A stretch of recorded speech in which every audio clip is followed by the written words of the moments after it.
né, da Agenda 2030, o Acordo de Paris, que foi aprovado em 2015, ele também complementa a agenda e ele também traz, né, uma importante contribuição como um marco, né, que nos ajuda a delimitar um caminho, traçar um caminho para o qual todas as nações precisam, né, se comprometer para garantir que o aumento da temperatura global do planeta seja abaixo de 2 graus Celsius. Depois foi percebido que 2 graus era muita coisa, mas que seja abaixo de 1,5, é o que nós estamos perseguindo nesse momento, nós estamos buscando, né, e essa agenda, então, né, esse Acordo de Paris, ele é um acordo onde 169 países e mais a União Europeia, né, assinaram, pactuaram, né, e se comprometeram, né, a fazer esses esforços necessários para garantir que o aumento da temperatura, portanto, não supere, né, o 1,5 graus.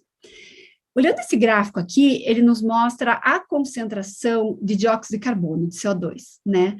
Desde 1959 até os tempos quase atuais, né?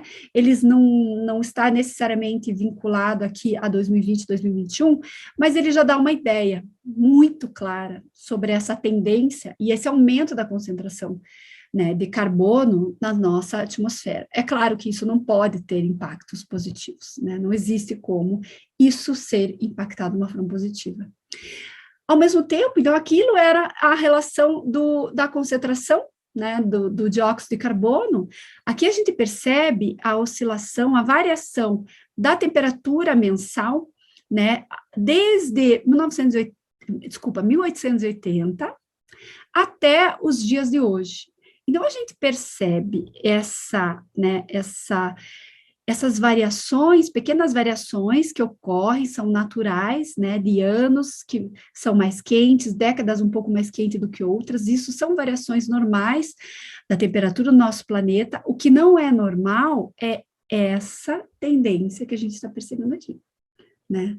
Não à toa, todos os relatórios do IPCC, que é o painel intergovernamental sobre as mudanças do clima, Intergovernmental Panel on Climate Change, IPCC, eles trazem esses alertas mais do que contundentes, enfáticos, para mostrar que as mudanças, né, recentes no clima, elas são, palavras do IPCC, generalizadas, rápidas, intensificadas e sem precedentes, ou seja, não tem nenhum histórico em 6.500 anos que demonstre que essa temperatura que nós estamos hoje, ela alguma vez já existiu no planeta, pelo menos no histórico de 6.500 anos para trás.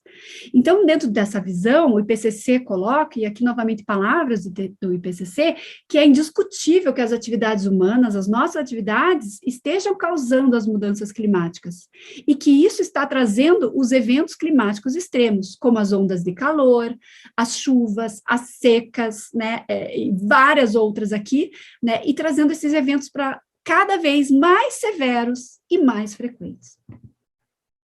Essas conclusões, elas aparecem no relatório, deixa eu voltar aqui. Elas aparecem no relatório AR6WG1, isso aqui significa o relatório do 6º ciclo de avaliação do IPCC, do Grupo de Trabalho 1, Working Group 1, que foi publicado em 9 de agosto de 2021. Agora, recentemente, dois dias atrás, foi publicado o 2º relatório, vou falar um pouquinho sobre ele também. Ainda falando sobre o relatório que foi publicado em 2021, né, existem algumas outras evidências importantes, e aqui, novamente, palavras do IPCC extraídas do relatório. Algumas mudanças climáticas são irreversíveis, elas já são irreversíveis.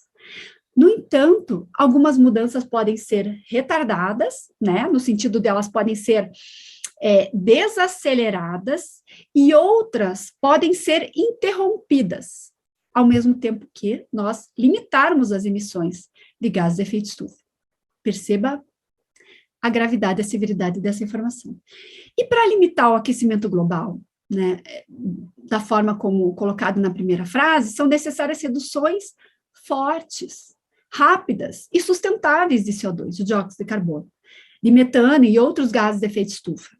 Então, não isso nos ajudaria a reduzir as consequências das mudanças climáticas e também melhoraria a poluição do ar, né, nas cidades e a qualidade de vida das pessoas.